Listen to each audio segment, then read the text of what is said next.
मोहम्मद असजद आलम उर्फ अप्पू, प्रदेश संगठन मंत्री, Bihar local bodies employees federation, Patna.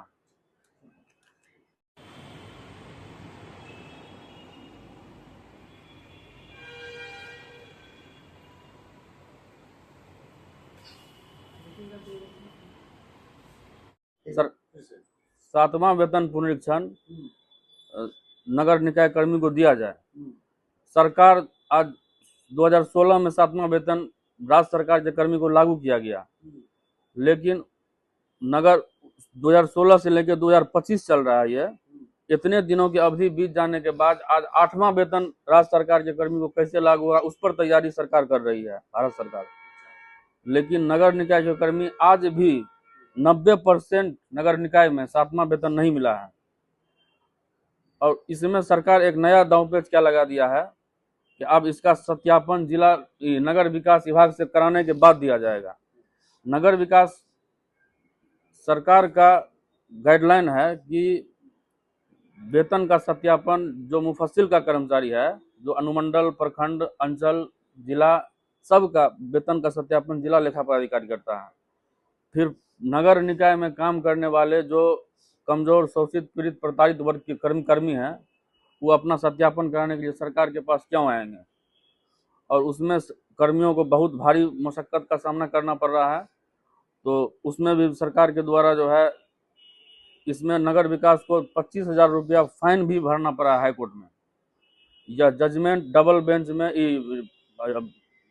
MJC किए हाईकोर्ट में। अब मान्नाबाद के बाद प्रधान सचिव को फाइन 20,000 रुपया, 10,000 2 बार, एक बार 5,000, यह राशि उन्होंने, पिटिशनर हम ही थे उस केस में, मेरे खाते में वो पैसा जमा किया गया और 7वां वेतन लागू हुआ। लेकिन उसके बाद भी अभी उस पर कोर्ट ने आदेश दे दिया 7वां वेतन देने का, लेकिन कोर्ट की बात को भी सरकार अवहेलना कर रही है। कोर्ट के आदेश के बाद सरकार ने नोटिफिकेशन जारी कर दिया, लेकिन उसमें एक पेंच लगा दिया कि अब इसका सत्यापन नगर विकास से आके करवाइए, उसके बाद आप वेतन लीजिए।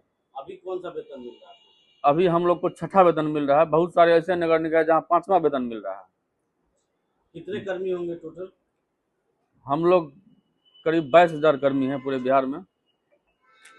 और दूसरा मांग ये है, जो दैनिक मजदूरी पर काम कर रहा है, जो संविदा पर काम कर रहा है, जो आउटसोर्सिंग पर काम कर रहा है, उसके सेवा नियमितीकरण का, श्रम संसाधन विभाग का जो रूल है न्यूनतम मजदूरी का, उस पर अमल नहीं किया जा रहा है। उस पर सरकार का स्पष्ट निर्देश जो है नहीं जारी किया जा रहा है। तीसरा मांग यह है कि जो विधवा, नगर निकाय में पारिवारिक पेंशन जिनको मिल रहा था, उनके पारिवारिक पेंशन में अनावश्यक रूप से उनको प्रताड़ित करने के लिए उनके कुछ नगर निकाय में पारिवारिक पेंशन को बंद कर दिया गया है। जबकि मेरे पास में नगर विकास का एक चिट्ठी भी है। और बिहार नगर पालिका कर्मचारी एवं अधिकारी पेंशन नियमावली 1986 जो बनाया गया, जिसे 1/4/87 से प्रभावी किया गया, हमारे टोटल 7 सूत्री मांगे हैं। 7 सूत्री मांगे हैं। और सब एंकर आज प्रेस कॉन्फ्रेंस आप लोग बुलाए हैं, क्या वजह है, क्या है?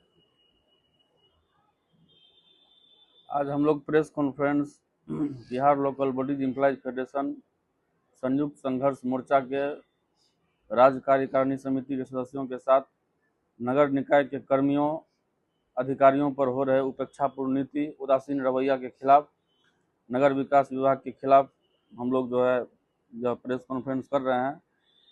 हम लोगों को जो मुख्य मांग है, उस मांग को लेकर कई बार सरकार से वार्ता हुआ, लेकिन सरकार से वार्ता होने के बाद सरकार कभी भी उस वार्ता के बाद कोई पत्र जो है हम लोगों को, महासंघ को नहीं दिया कि हाँ ये कमेटी बना करके इसका समाधान का रास्ता निकालते हैं। बशर्ते इनसे प्रताड़ित, पीड़ित होकर के हम लोगों ने हाईकोर्ट में केस किया। हाईकोर्ट में डबल बेंच में ऑर्डर भी हुआ कि यह सारा अधिकार जो सरकार के द्वारा समाप्त कर दिया गया है, यह अधिकार नगर निकाय को वापस दी जाती है। उसके बाद सरकार सुप्रीम कोर्ट चली गई। और हाल में भी पिछले महीना भी नगर विकास मंत्री और प्रधान सचिव से वार्ता हुआ। उस वार्ता में भी वार्ता सकारात्मक पूर्ण बात रहा। जब भी समस्या लेकर के सरकार के पास में जाते हैं तो सरकार कहती है कि नगर निकाय सक्षम है। और जब नगर निकाय में आते हैं तो नगर निकाय में जब तक अधिकारी सारी बात को समझते हैं कि हाँ ये कर्मी का समस्या का समाधान करना है, और सारे नगर पालिका एक्ट को राज्य के सरकार के द्वारा निर्गत अध्यादेशों को संकलन को समझने में उनको समय लगता है, तब तक में सरकार 3 महीना पर पदाधिकारी का ट्रांसफर भी कर देता है। सुप्रीम कोर्ट का आदेश है कि विशेष परिस्थिति में 2 साल पर ट्रांसफर किया जाए। सरकार के चीफ सेक्रेटरी का हाल में पत्र निर्गत हुआ है, उन्होंने चिट्ठी में स्पष्ट लिखा है कि जो विशेष मतदाता गहन पुनरीक्षण का कार्य चल रहा है उसमें जो पदाधिकारी उसमें प्रतिनियुक्त हैं उनका ट्रांसफर नहीं किया जाए। निर्वाचन आयोग से एक गजट प्रकाशित हुआ, उसमें नगर निकाय के बहुत सारे पदाधिकारी उसमें लगे हुए हैं और हम लोगों ने पदाधिकारियों से बात करके कर्मियों के समस्या का समाधान का बात रखा था। कर्मी के समस्या के समाधान का विचार पहल सकारात्मक पहल अधिकारियों की ओर से की जा रही थी। इसी बीच सरकार के द्वारा 126 अधिकारी का ट्रांसफर कर दिया गया है।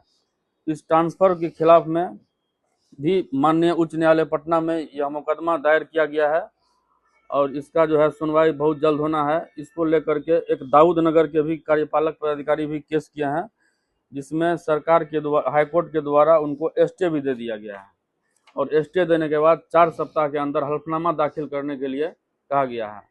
अब सवाल यह है कि एक तरफ उसी चिट्ठी में इतनी जल्दीबाजी सरकार को थी ट्रांसफर में कि 30 तारीख को ही सरकार ने निर्वाचन आयोग से मार्गदर्शन मांगा, क्योंकि निर्वाचन आयोग का कहना था कि अभी किसी का ट्रांसफर नहीं करना है और 30 तारीख को ही सरकार ने ट्रांसफर पोस्टिंग का आदेश निकाल दिया।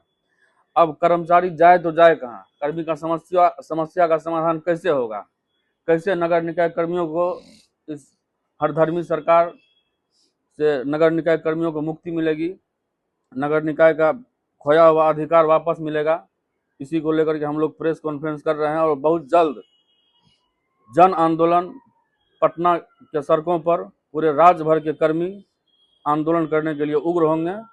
हम लोग सरकार से यह मांग करते हैं कि जो कर्मियों से जो वार्ता हुआ है उस वार्ता पर अमल करें और यह जो स्थानांतरण आदेश है गलत ढंग से जो किया गया है, इस स्थानांतरण आदेश को भी वापस ले, अन्यथा उग्र आंदोलन करने के लिए। आप लोग का मुख्य मांग क्या है?